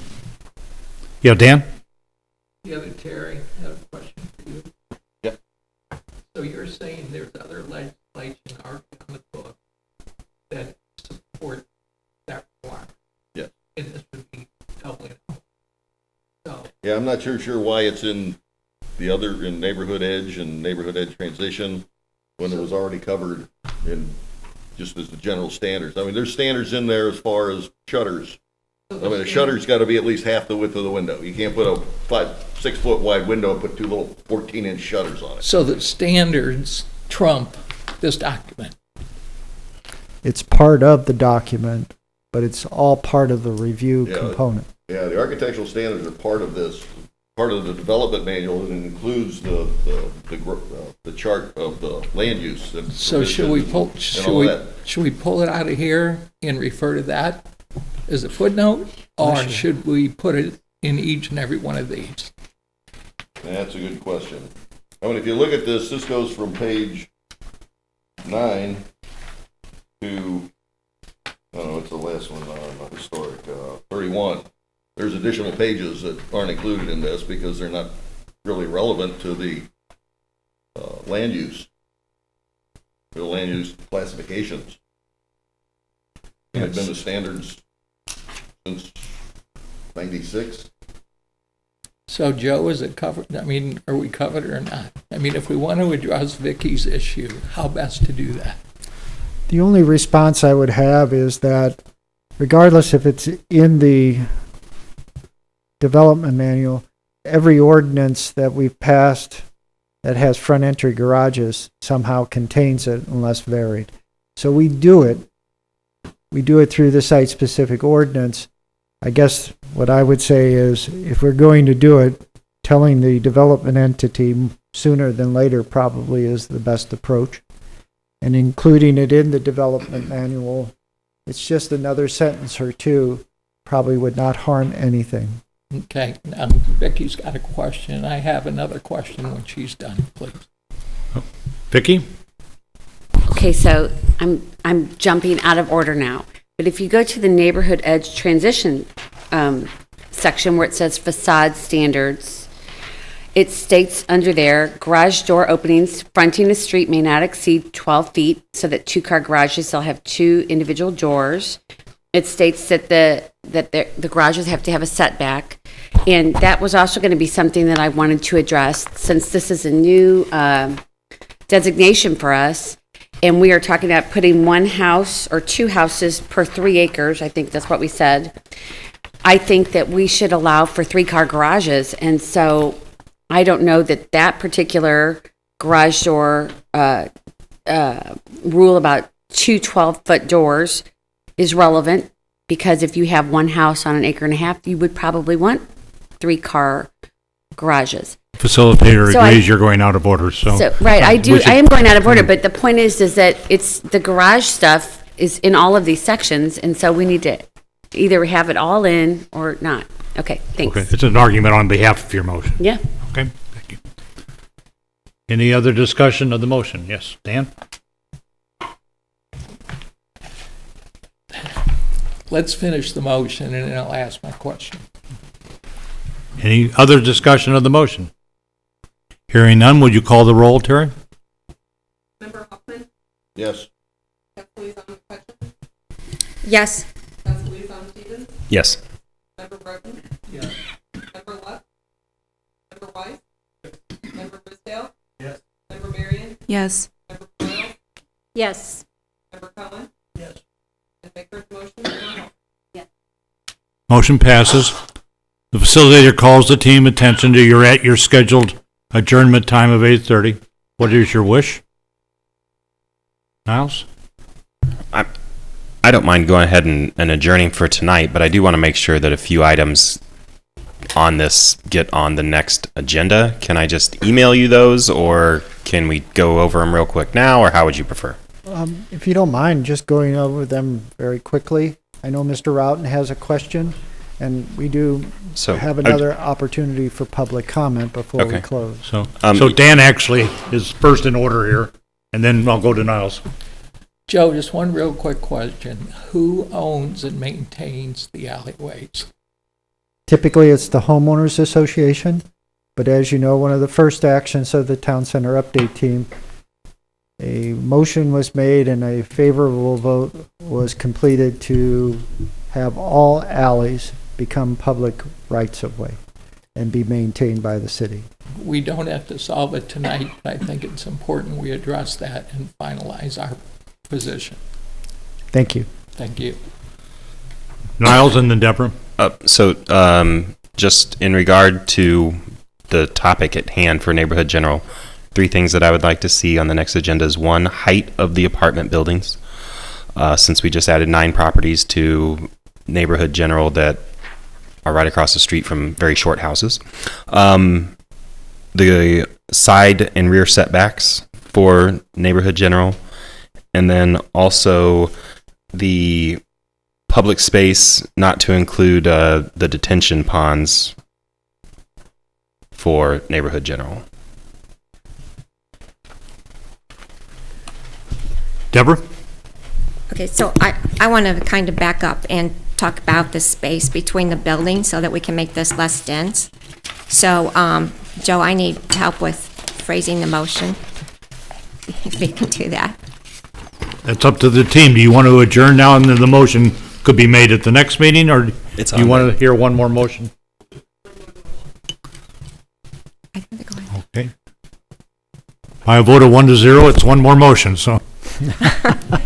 So can you help me Deborah? phrase that properly? Certainly, I believe Councilmember McCutcheon wants to create something similar that prohibits the site-specific ordinance, the Planned Residential Development Overlay District, from allowing a variation of a setback, a side or rear yard setback beyond the minimum amount. So in the neighborhood general, the current allows for the 5 and 5, or simply stated, there would be a minimum side and rear yard setback that could not be varied. The distance, I would offer, at least in terms of the rear yard setback, no less than 25 feet. I know our standard is 30, but again, in town center, I think a 25-foot setback would suffice. And in terms of the side yard area, I think a compromise might be 7.5 feet for a minimum, but it could certainly be greater if the team should choose. And Deborah? what's the standard between homes that are not in town center? It varies depending on the distance. For example, in the R1A, the half acre, it's 12. In the R1, I believe it's 15. In the non-urban, 30.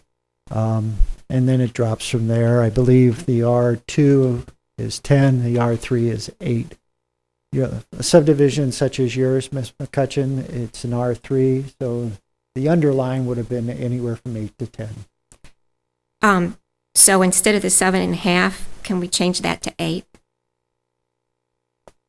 And so that's my motion. Well, let's first of all get it stated one more time now in its entirety. Get a second, and then I'll. I believe the minimum side yard setback that cannot be varied via a site-specific ordinance would be 8 feet in the neighborhood general for any house or detached dwelling. And the rear's 25. Rear is 25. Acceptable. Okay. And second? Second by Niles? That's a second? I'll second. Yeah. Well, then I have Vicky in line. I just want to make sure I understand. Is it 8 foot per lot so that it would be a minimum of 16 feet per house? A minimum of 16-foot separation. Thank you. Niles? Dan. Okay. Go ahead, Dan. I don't know if it's proper procedure, but I'm very nervous about settling this in 30 seconds. I think this may be, and I would amend the motion to say. Make a motion to table. Yeah, make a motion to table, and this is the first thing we talk about at our next meeting, and we spend the time it deserves. Just make a motion to table and say next meeting. That would be simpler. Make a motion to table. Because we'll do the Pledge of Allegiance first and so forth. So. Yeah. And address this next meeting. Okay. Second to the motion to table. Seconded by Lindsay. That's non-debatable. We go straight to a vote, the roll call vote. What are we voting on? The table. Tabling. Okay. Member Helfrey? Yes. Member Hoffman? Yes. Councilmember McCutcheon? No. Councilmember Stevens? Yes. Member Roden? Yes. Member Love? Member White? Yes. Member Risdale? Yes. Member Marion? Yes. Member Royal? Yes. Member Cohen? Yes. Motion to table will be on the agenda for the March 10th meeting. So I'm going to take it as your sense that we will move on to the item 8 on the agenda. Are there any final public comments? Are there any other items that the Wildwood administration would like to present at this point? Terry usually likes to say, the next meeting? Okay, that's item 10. For those forward thinkers, April 14th.